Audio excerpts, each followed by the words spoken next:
Cain, it was a little more than a year ago since you won your belt here in California. How's it feel to be returning to Anaheim? It was good, you know, just people that I had behind me when I came here. I expect the same, you know, and it's good that I have that all those people behind me. And it's good, man. I mean, I'm back to where I was, and you know, I'm back to fighting again. So this is what I love to do. Would you know that there's concern about ring rust for you? I know people at AKA pretty much train in beast mode all the time, but can you address that? Yeah, I mean, it is a thing. I mean, but yeah, like you said, we did all the workouts in the gym already.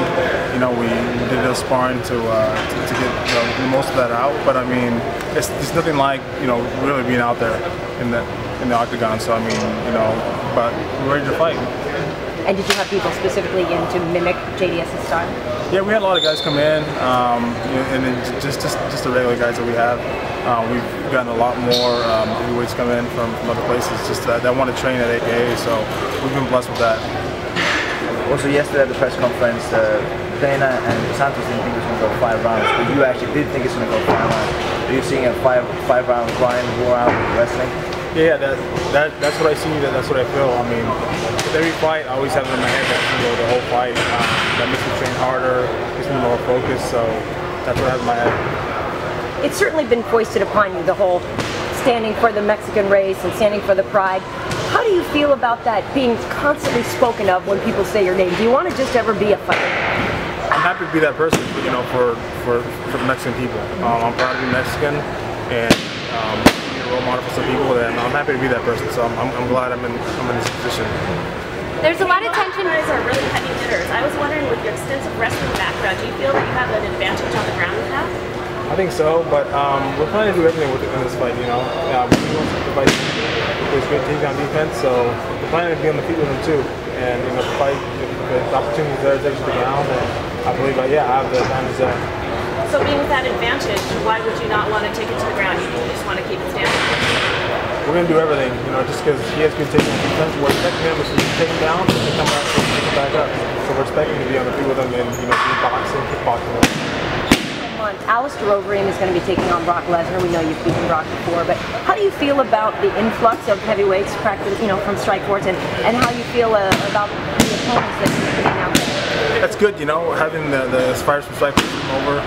That just makes the division stronger. And, you know, having the best people you know, come over from Strikeforce.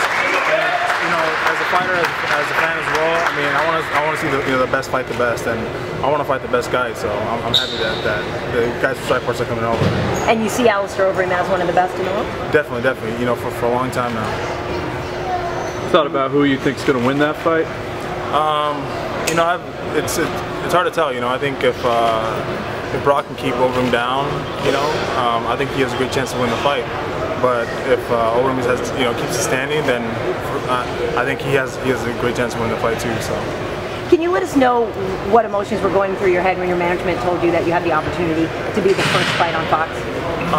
You know, I said, yeah. I mean, that's a great opportunity for me, so I was happy with it. I would have definitely liked to fight in San Jose, you know, where I live right now. But given this opportunity, you know, I took it. And do you remember the days, kind of like what Dana was talking about, of sitting around watching big event fighting, you know, boxing back in the day? Is that something that you did yourself? Yeah, definitely. You know, especially this being on PTV, it's a great opportunity for, you know, MMA as a whole for this great exposure. So I'm happy to be part of it. You know that there's always been, you know, Valetudos coming from Brazil for a long time. Yesterday we could hear a little bit, it's turning into a little bit of Mexican version. So do you feel like it has anything to do with that too? You know, when it comes down to it, man, it's just me against him. You know, regardless of where we come from, it's just his style against my style, and you know, may the best man win. That's what it comes down to. And talking about being Mexican, that same night, a little bit later on that night, Marquez is fighting Pacquiao. Any predictions for that fight? It's going to be definitely a great out of fights. I definitely root for Marquez to win. You know, so we'll see what happens. Now you say you like to be the one who can be a role model for others. Have you seen a rise in MMA in the Mexican population? Do you find that, you know, boxing has obviously had a very strong position there, but have you seen a rise in people coming to the gym and trying to be like you? I've seen, you know, every time I go to Mexico, it seems like the sport's going bigger and bigger.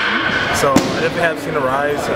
It's a good thing, you know, that, you know, just anybody around the world can just watch the sport and automatically just without even knowing the rules. So it's no surprise that it's grown that big of a